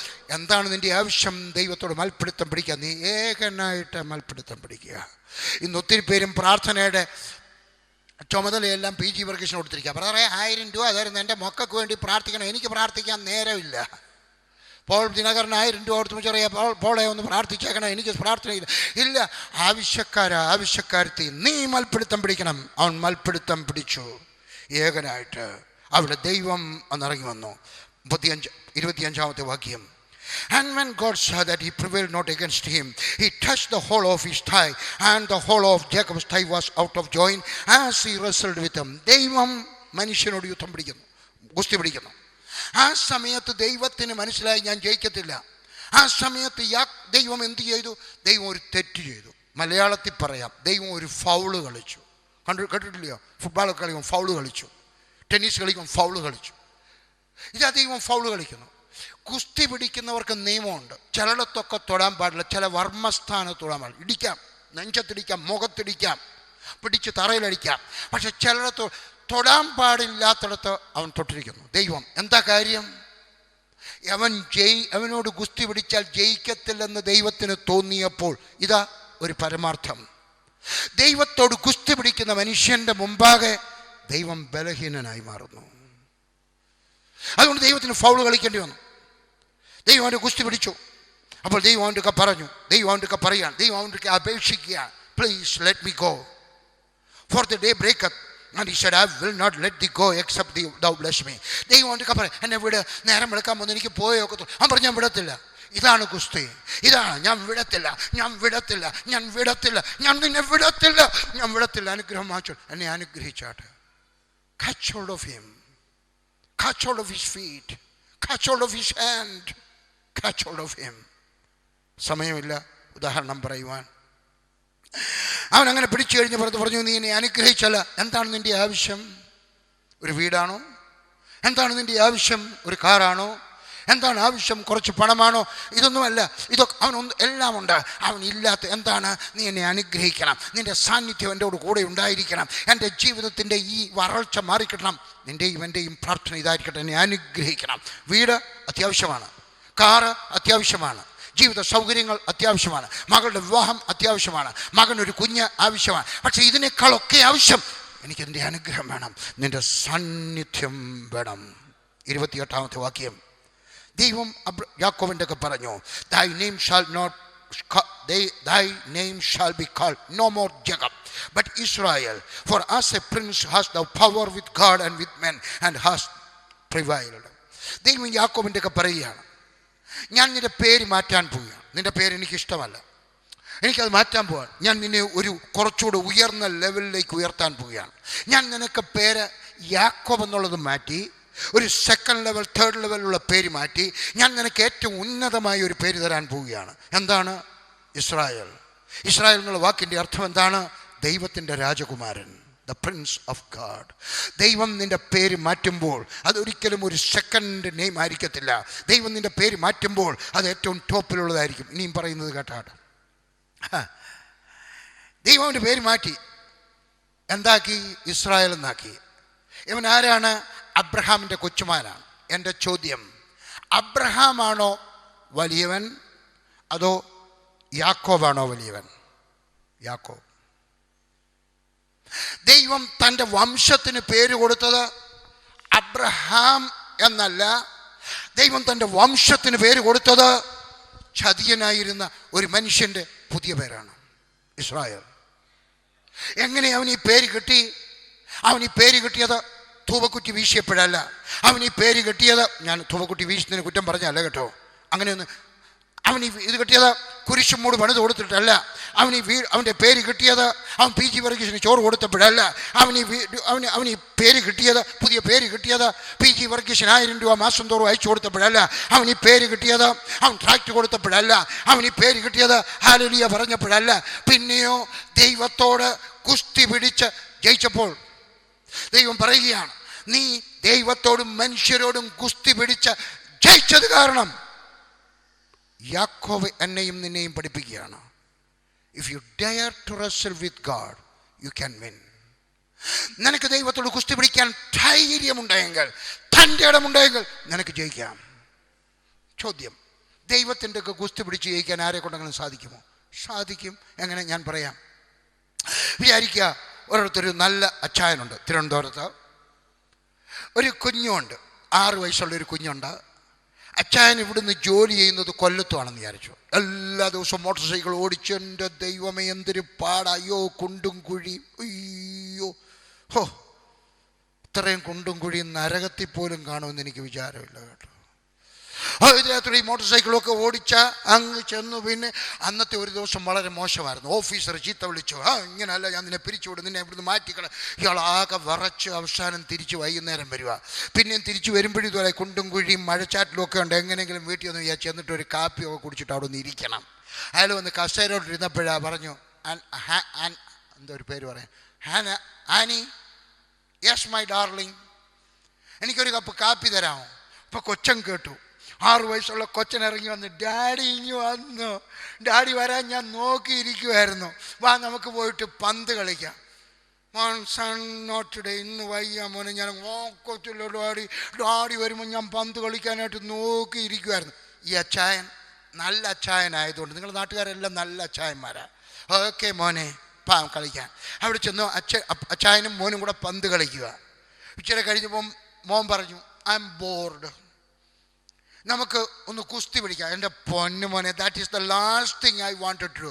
Okay, if that is the last thing you wanted to do, come on let us do it. ഇംഗ്ലീഷാണ് കേട്ടോ കേട്ടോ.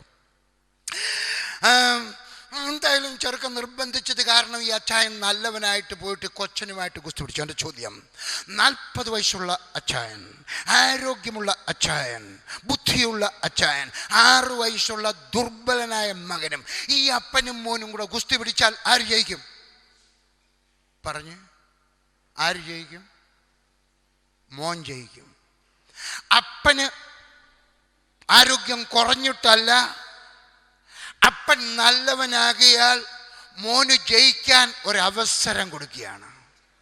നീയും നിന്റെ ദൈവമായിട്ട് കുസ്തി പിടിച്ചാൽ ജയിക്കുന്നത് ദൈവമല്ല, അവൻ നല്ലവനാകിയാൽ അവൻ നിന്നെ പ്രോത്സാഹിപ്പിക്കുവാൻ നിനക്ക് ഒരവസരം തന്നു നിന്നെ വിജയമായി മാറ്റും. നീ വിജയിച്ചു കഴിയുമ്പോൾ ദൈവം നിന്റെ പേര് മാറ്റും.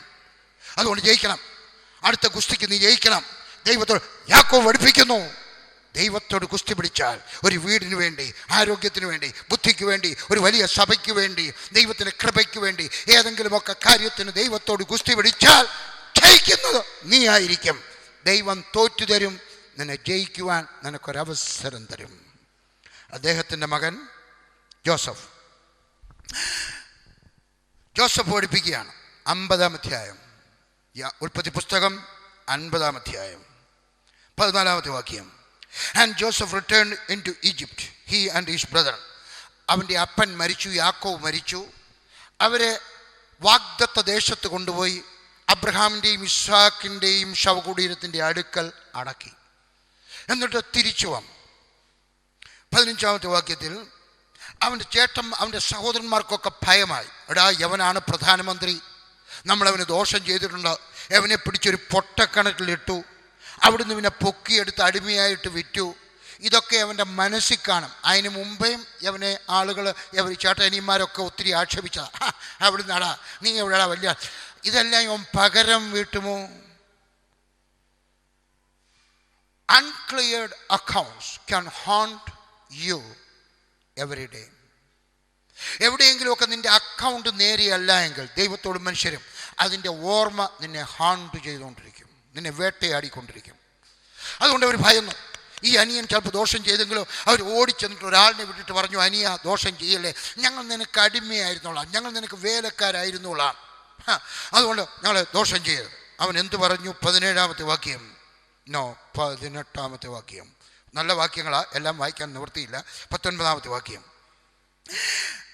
And Joseph said unto them, fear not, for am I in the place of God.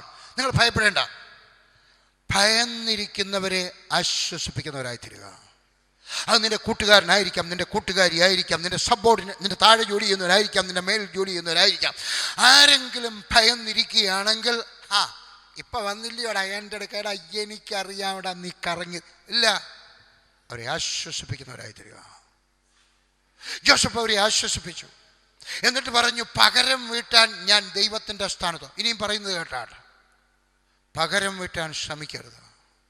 പകരം വീട്ടാൻ നിനക്കൊരു സുവർണാവസരം കിട്ടിയാലും പകരം വീട്ടരുത്. യാക്കോബ് പറഞ്ഞു, അത് ദൈവത്തിൻ്റെ ജോലിയാണ് പകരം വീട്ടുക, ദൈവത്തിൻ്റെ ജോലിയാണ് ശിക്ഷിക്കുക, അത് എൻ്റെ ജോലിയല്ല. ഞാൻ നിങ്ങളെ കരുതാം. അടുത്ത വാക്യത്തിൽ, ഞാൻ നിങ്ങളെ കരുതാം, നിങ്ങളുടെ മക്കളെ കരുതാം, ഞാൻ നിങ്ങൾക്ക് ആഹാരം തരാം, ഞാൻ നിങ്ങളെ പോറ്റി പുലർത്താം. നന്മ ചെയ്യുവാൻ കഴിവുള്ളപ്പോൾ നിന്റെ ശത്രുക്കൾക്കും നന്മ ചെയ്യുക. ജോസഫ് പഠിപ്പിക്കുകയാണ്.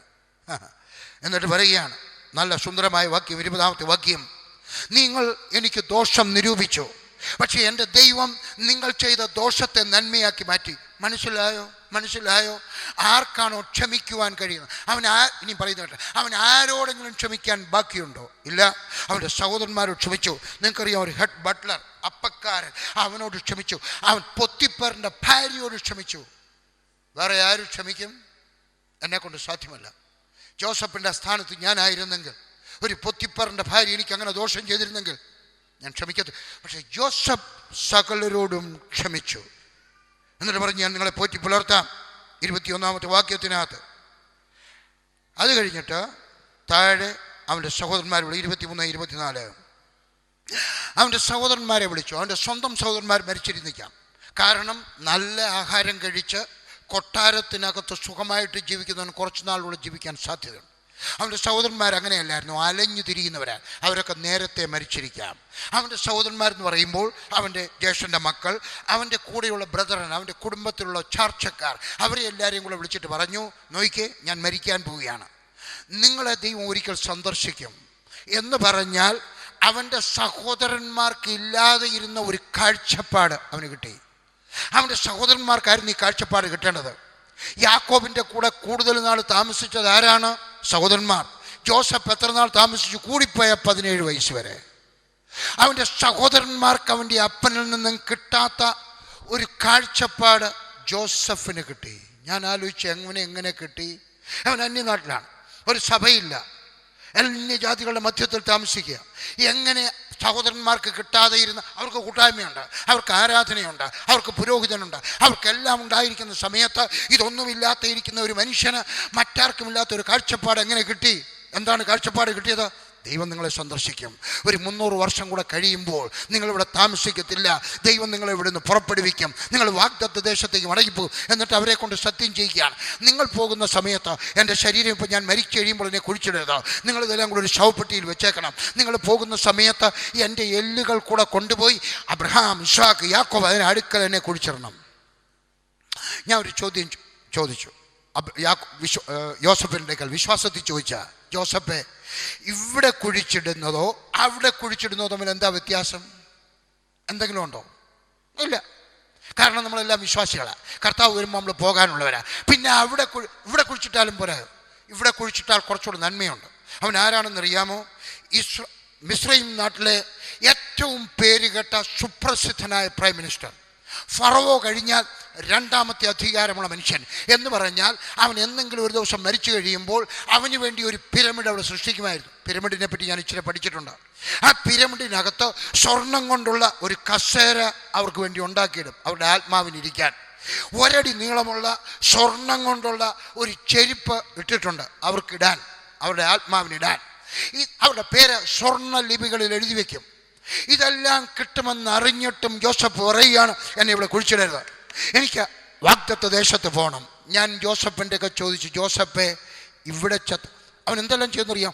ഒന്ന്, അവൻ കണ്ടു കുറച്ച് നാൾ കഴിയുമ്പോൾ ദൈവം നമ്മളെ സന്ദർശിക്കും. അവൻ പറയുകയാണ്, എന്നെ അവിടെ എന്തുകൊണ്ടാണ് ജോസഫെ ഞാൻ ചോദിക്കട്ടെ, ഇവിടെ കുഴിച്ചിടാൻ നിന്നെ അവിടെ തന്നെ കൊണ്ടുപോകണമെന്ന് വാശി പിടിക്കാൻ എന്താ കാര്യം? അവരെ കൊണ്ട് സത്യപ്രതിജ്ഞ ചെയ്യിക്കാൻ എന്താ കാര്യം?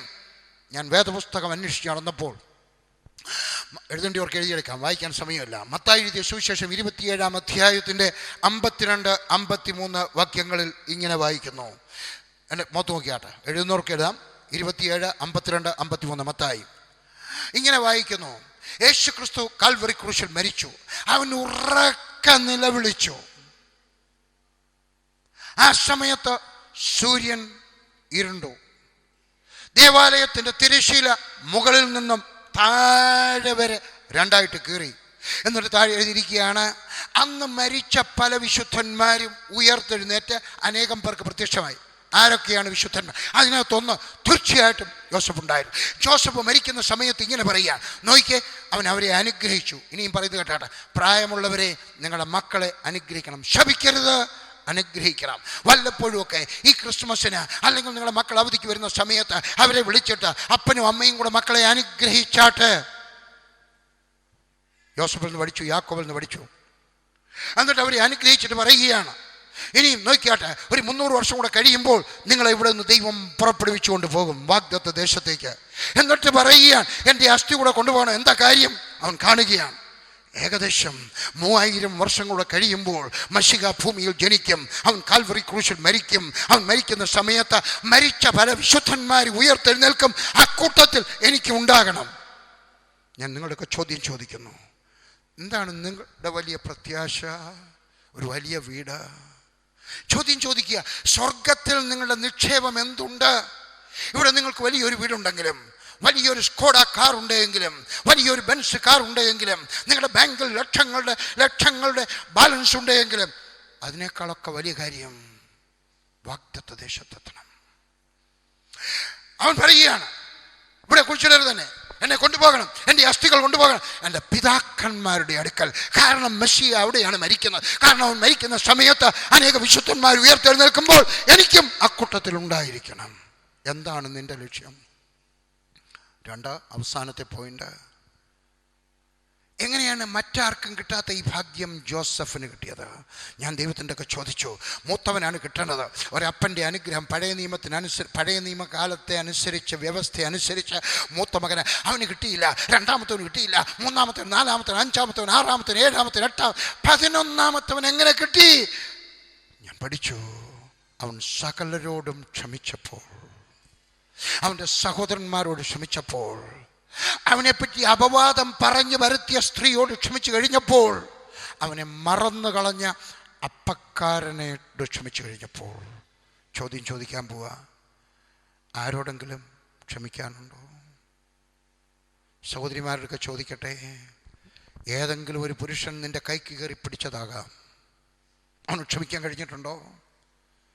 നിന്റെ മകളെ ചീത്തയാക്കിയതാകാം, ക്ഷമിക്കാൻ പ്രയാസമാണ്. I know that.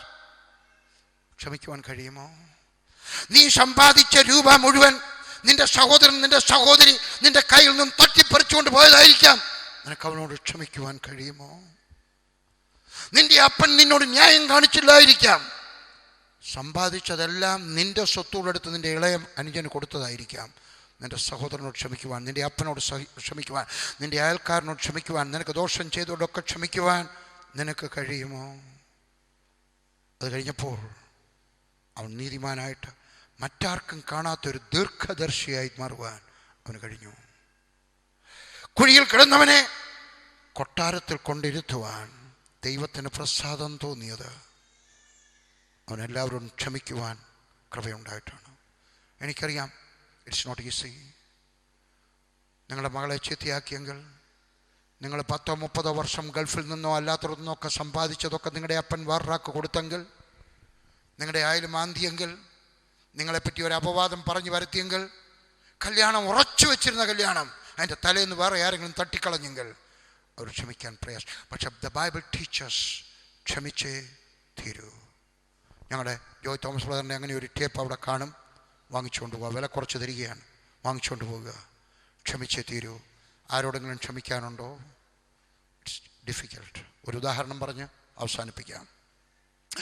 ഒരു സഹോദരൻ എനിക്ക് ദോഷം ചെയ്തു. വർഷങ്ങൾക്ക് മുമ്പ് ഒരു സഹോദരൻ എനിക്ക് ഒത്തിരി ദോഷം ചെയ്തു. നിങ്ങൾക്ക് ചിന്തിക്കാവുന്നതിലൊക്കെ ഉപരിയായിട്ട് ഒത്തിരി ദോഷം ചെയ്തു. എൻ്റെ കുടുംബത്തിന് ദോഷം ചെയ്തു. ഞാനൊരിക്കൽ തീരുമാനിച്ചു, ഇനിയും ആ മനുഷ്യനെ ഞാൻ കാണത്തില്ല. ഒരു ദിവസം ഞാൻ യാത്ര ചെയ്തിട്ട് പ്രസംഗിച്ചിട്ട് ഇങ്ങനെ തിരികെ വരികയാണ്. ബോംബെയിലാണെന്ന് പറയാം, ബോംബെയിലല്ല. ഞാൻ ബോംബെ വന്നു കഴിഞ്ഞപ്പോൾ എനിക്ക് 5-6 മണിക്കൂറുണ്ട്. ഞാൻ ബാത്റൂമിൽ കയറി കുളിച്ചു. എൻ്റെ കൂടെ വേറൊരു സഹോദരനുണ്ട്, ബാബു, ഓയസ് ബാബു. ബാത്റൂമിൽ കയറി കുളിച്ചു. എന്നിട്ട് ഓയസ് ബാബു അങ്ങ് പോയി. ഞാനവിടെ ഇരിക്കുകയാണ്. ദൈവം എൻ്റെ ഒക്കെ പറഞ്ഞു, നിനക്ക് 5-6 മണിക്കൂറുണ്ടല്ലോ, ഇവിടെ നിനക്ക് പണ്ട് ദോഷം ചെയ്ത ഒരാളില്ലയോ, അയാളൊക്കെ പോയി കുറച്ചു നേരം ഇരുന്ന് എന്നിട്ട് വാ. ഞാൻ പറഞ്ഞു, കർത്താവേ, ഞാൻ ഇംഗ്ലീഷിൽ ഇങ്ങനെ പറഞ്ഞു, Lord, my shadow will not fall on his doorstep. എൻ്റെ നിഴല് അവൻ്റെ പടിയിൽ വീഴത്തില്ല, ചവിട്ടുപടിയിൽ വീഴത്തില്ല. I had reasons. ഞാൻ നിങ്ങളൊക്കെ പറഞ്ഞാലും നിങ്ങൾ പറയും, ആരായാലും പറയും, ഇല്ല, ആ മനുഷ്യനോട് നിങ്ങൾ ഇടപെടുന്നത് ശരിയല്ല. God will understand it. But my God did not understand it. God said no. എനിക്ക് കാൽവറി ക്രൂശിൽ കിടന്നുകൊണ്ട് സകലരോടും ക്ഷമിക്കുവാൻ കഴിഞ്ഞെങ്കിൽ നിനക്കും ക്ഷമിക്കുവാൻ കഴിയും. അവിടെ പോകണം. ഞാൻ പറഞ്ഞു, കർത്താവ്, വേറെ എന്ത് വേണേലും പറഞ്ഞു, ഞാൻ പോകത്തില്ല. ഇച്ചിരി കഴിഞ്ഞപ്പോൾ എനിക്ക് ഉറക്കം വന്നു. ഞാൻ പകൽ ഉറങ്ങാത്ത മനുഷ്യനാണ്. ക്ഷീണം ഉണ്ടെങ്കിൽ മാത്രമേ ഉറങ്ങത്തുള്ളൂ. ഉറങ്ങാത്ത മനുഷ്യനാണ്, ഒത്തിരി ജോലി ചെയ്യുന്ന മനുഷ്യനാണ്. ഞാൻ മിനിഞ്ഞാന്ന് രാത്രി വെളുപ്പിനെ 6 മണി വരെ ഉറങ്ങാതെ ഇരുന്നുകൊണ്ട് ജോലി ചെയ്തു. വെളുപ്പിനെ 6 മണി വരെ. എനിക്ക് പോലും അത്ഭുതമായിപ്പോയി. ഉറങ്ങിയില്ല. ബോംബെയിൽ ഇരുന്നുകൊണ്ട് ജോലി ചെയ്തു 6 മണി വരെ. പകൽ ഞാൻ ഉറങ്ങത്തില്ല. അതുകൊണ്ട് ഞാൻ കുറച്ചൊക്കെ എഴുതി കഴിഞ്ഞപ്പോൾ ഉറക്കം വന്നു. ഞാൻ വെച്ച് ഉറങ്ങിക്കഴിഞ്ഞാൽ നോക്കിയ 2 മണിക്കൂറിലധികം ഉണ്ട്. ഉറങ്ങിയാലും 1/2 മണിക്കൂറോ 1 മണിക്കൂറേ ഉറങ്ങത്തുള്ളൂ. ഞാൻ എൻ്റെ പെട്ടിയെടുത്ത് ഞാൻ ഇരിക്കുന്ന റെയിൽവേ സ്റ്റേഷൻ്റെ കസേരയുടെ കാലയിലോട്ട് ഇങ്ങനെ പൂട്ടിയിട്ടിട്ട് ഞാൻ കയറി കിടന്നുറങ്ങി. ഒരു സെറ്റി അവിടെ ഒഴിഞ്ഞിടയ്ക്കാണ്. കയറി കിടന്നുറങ്ങി. കുറച്ച് കഴിഞ്ഞ് ഉണർന്നു. 5 മണിക്ക് എൻ്റെ ട്രെയിനാണ്. ഉണർന്ന് വാച്ച് നോക്കി, മണി 5:10. എൻ്റെ ദൈവമേ, ട്രെയിൻ. ഞാൻ എളുപ്പം എൻ്റെ പെട്ടിയുടെ താക്കോല് തുറന്നു നോക്കി. അതിനകത്തെങ്ങും ആരുമില്ല. താഴെ വന്നു വെച്ചൊരു കൂലി, ഒരു പോർട്ടറെടുക്കെ ചോദിച്ചു, ഡൽഹിക്കുള്ള ട്രെയിൻ എപ്പോഴാണ് പോകുന്നത്, ട്രെയിനിൻ്റെ പേര് പറഞ്ഞു. അയാൾ പറഞ്ഞു, ദോണ്ട പോകുന്നു. ദോണ്ട വയ്ക്കുള്ളൂ, ദോണ്ട പോകുന്നു. ഞാൻ പറഞ്ഞു, എൻ്റെ കർത്താവേ, ഇനി അടുത്ത ട്രെയിൻ കിട്ടണമെങ്കിൽ ബോംബെയിൽ നിന്നും ഡൽഹിക്ക് പോകാനുള്ള റിസർവേഷൻ കിട്ടാൻ ഒരാഴ്ചയെങ്കിലും എടുക്കും. എൻ്റെ കർത്താവേ, ഞാൻ എന്തോ എടുക്കും? റിസർവേഷൻ ഇല്ലാതെ പോകാനും എനിക്കൊരു വലിയ പ്രയാസം, ഭയങ്കര റഷാണ്. എൻ്റെ കർത്താവേ. ദൈവം എൻ്റെ ഒക്കെ പറഞ്ഞു, ഞാൻ നേരത്തെ പറഞ്ഞപ്പോൾ നീ അനുസരിച്ചില്ല. ഇനിയും നിനക്ക് ദോഷം ചെയ്ത സഹോദരൻ്റെ അടുക്കൽ പോയി അല്പനേരം അവൻ്റെ കൂടെ ഇരുന്ന് ആഹാരം കഴിച്ചിട്ട് പോരാൻ ഇഷ്ടം പോലെ സമയമുണ്ട്. സമയം എടുത്ത് പോയാട്ട്. ഞാൻ അവിടുന്ന് കരഞ്ഞു.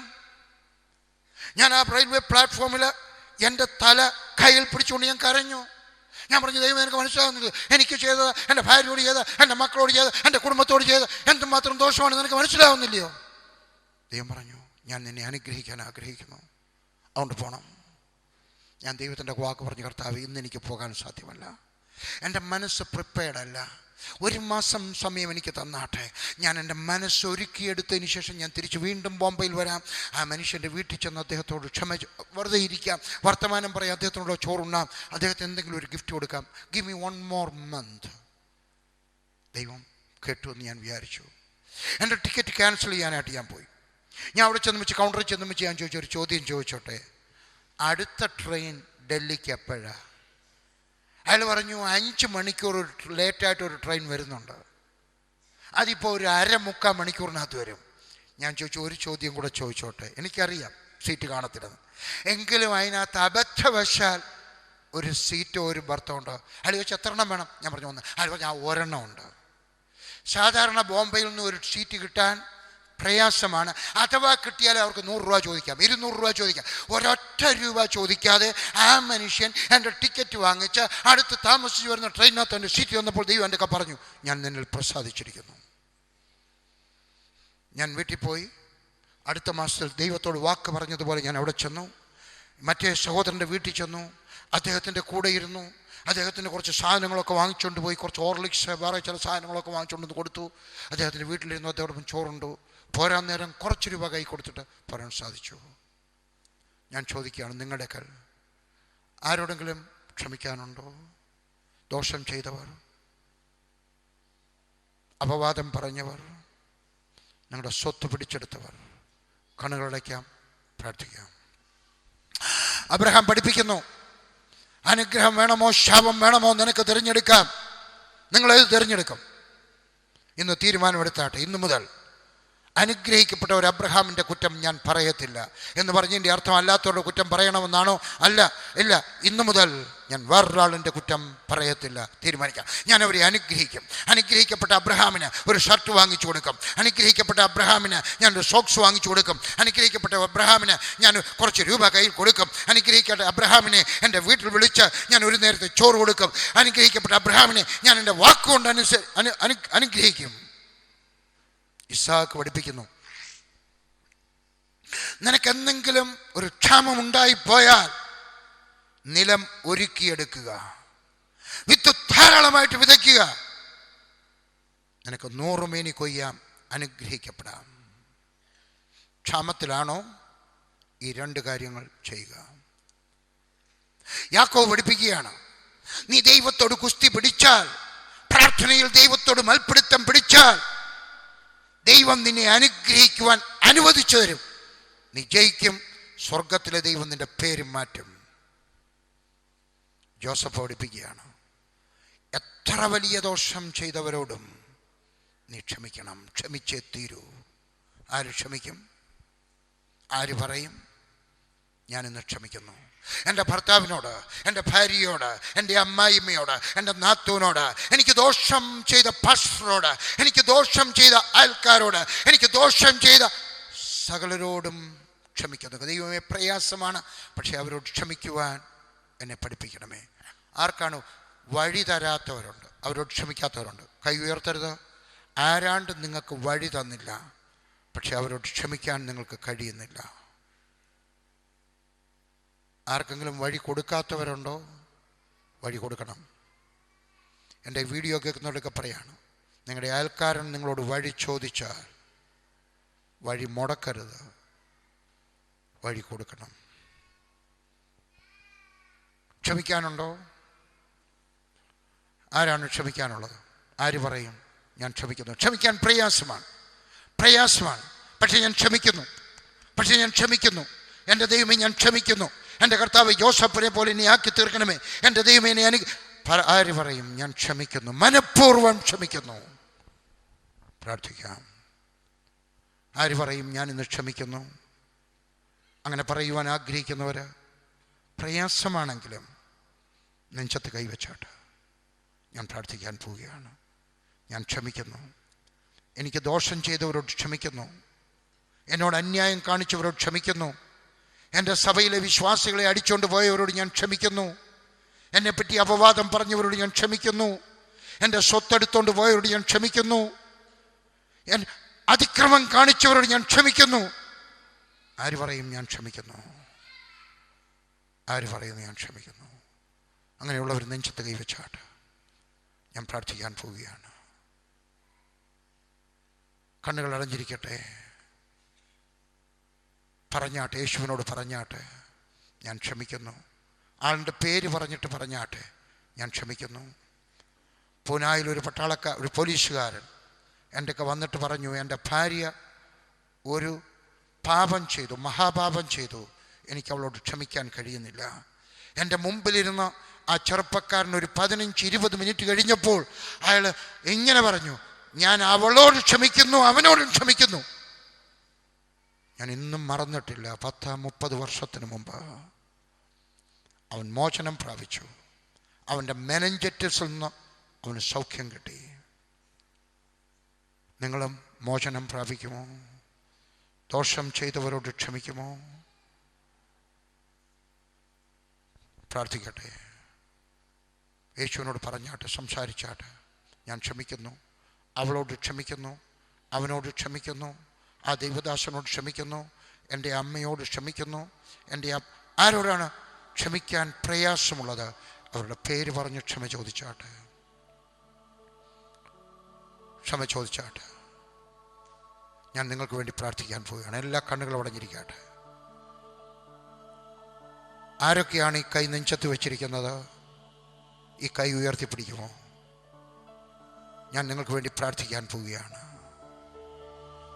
കൊച്ചു കാര്യമായിരിക്കാം, വലിയ കാര്യമായിരിക്കാം, വളരെ നിസ്സാരമായ ഒരു കാര്യമായിരിക്കാം, വലിയ കാര്യമായിരിക്കാം. ആരോടാണ് ക്ഷമിക്കാനുള്ളത്? ഈ കൈ ഉയർത്തിപ്പിടിച്ചവർ എഴുന്നേറ്റ് നിന്നാട്ട്. നിങ്ങൾ വിടുതൽ പ്രാപിക്കണമെന്ന് എനിക്ക് ആഗ്രഹമുണ്ട്. അതുകൊണ്ട് നിങ്ങൾ പറയുകയാണ്, ആരൊക്കെയാണ് ക്ഷമിക്കാനുള്ളവർ മാത്രം, ബാക്കിയുള്ളവരാരും വേണ്ട, ക്ഷമിക്കാനുള്ളവർ മാത്രം. എനിക്കിന്ന് ക്ഷമിച്ചേ ഒക്കത്തുള്ളൂ. ഞാനിന്ന് ക്ഷമിക്കുവാൻ തയ്യാറാകുകയാണ്. ഞാനിന്ന് ക്ഷമിക്കുവാൻ തീരുമാനിക്കുക. എൻ്റെ ദൈവമേ, ക്ഷമിക്കുവാൻ എന്നെ നിർബന്ധിക്കണമേ. കർത്താവേ, ക്ഷമിക്കുവാൻ എന്നെ പഠിപ്പിക്കണമേ. കർത്താവേ, ക്ഷമിക്കുവാൻ എന്നെ സഹായിക്കണമേ. പ്രാർത്ഥിക്കാൻ പോവുകയാണ്. നിങ്ങൾ മോചനം പ്രാപിക്കട്ടെ, നിങ്ങൾ വിടുതൽ പ്രാപിക്കട്ടെ. ഇന്ന് നിങ്ങളുടെ വിടുതലിൻ്റെ ദിവസമായിരിക്കട്ടെ. ഇന്ന് നിങ്ങളുടെ അനുഗ്രഹത്തിൻ്റെ ദിവസമായിരിക്കട്ടെ. കൈകൾ താത്തിടാം. എന്നെ സ്നേഹിക്കുന്നവനായ സ്വർഗീയ പിതാവേ, ഞാൻ ഈ പ്രിയപ്പെട്ടവർക്ക് വേണ്ടിയാണ് അനുഗ്രഹത്തിൻ്റെ 4 തത്വങ്ങൾ അബ്രഹാമിൻ്റെയും ഇസ്ഹാക്കിൻ്റെയും യാക്കോബിൻ്റെയും ജോസഫിൻ്റെയും ജീവിതത്തിൽ നീ അവരെ പഠിപ്പിച്ചു. ആരൊക്കെയാണോ കർത്താവേ അവരുടെ ശത്രുക്കളോട്, അവരുടെ മിത്രങ്ങളോട്, അവർക്ക് ദോഷം ചെയ്തവരോട് ക്ഷമിക്കുവാൻ എഴുന്നേറ്റ് നിൽക്കുന്നത്, യേശുവിൻ്റെ നാമത്തിൽ അവർ ക്ഷമിക്കട്ടെ. അവരുടെ ക്ഷമിച്ച് കിട്ടട്ടെ. അവർ ക്ഷമിക്കട്ടെ, അവർക്ക് ക്ഷമിച്ച് കിട്ടട്ടെ. അവർ ക്ഷമിക്കട്ടെ, അവർക്ക് ക്ഷമിച്ച് കിട്ടട്ടെ. ആരൊക്കെയാണോ ഈ വീഡിയോയിൽ കാണുന്നതോ, യേശുവിൻ്റെ നാമത്തിൽ ഞാൻ അവരോട് പറയുകയാണ്, എഴുന്നേറ്റ് നിൽക്കുക, എഴുന്നേറ്റ് നിൽക്കുക. കർത്താവേ, നീ അവരോട് ക്ഷമിക്കണമേ, അവരെയും ക്ഷമിക്കുവാൻ സഹായിക്കണമേ. യേശുവിൻ്റെ നാമത്തിൽ അനുഗ്രഹിക്കപ്പെടുക. ക്ഷമിച്ച് കിട്ടുക, ക്ഷമിച്ച് കിട്ടട്ടെ. നിങ്ങളുടെ അപരാധം നിങ്ങളോട് ക്ഷമിക്കട്ടെ. നിങ്ങളുടെ അപരാധം നിങ്ങളോട് ക്ഷമിക്കട്ടെ. സ്വർഗസ്ഥനായ ദൈവം ക്ഷമിക്കുവാൻ നിങ്ങളെ സഹായിക്കട്ടെ. കർത്താവ് യേശുവിൻ്റെ നാമത്തിൽ ക്ഷമിക്കുവാൻ സഹായിക്കട്ടെ. യേശുവിൻ്റെ നാമത്തിൽ ക്ഷമിക്കുവാൻ സഹായിക്കട്ടെ. യേശുവിൻ്റെ നാമത്തിൽ ക്ഷമിക്കുവാൻ സഹായിക്കട്ടെ. കർത്താവ് യേശുവിൻ്റെ നാമത്തിൽ തന്നെ, കർത്താവ് യേശുവിൻ്റെ നാമത്തിൽ തന്നെ, കർത്താവ് യേശുവിൻ്റെ നാമത്തിൽ തന്നെ. ആമേൻ. യേശുവിൻ്റെ നാമത്തിൽ തന്നെ. ആമേൻ.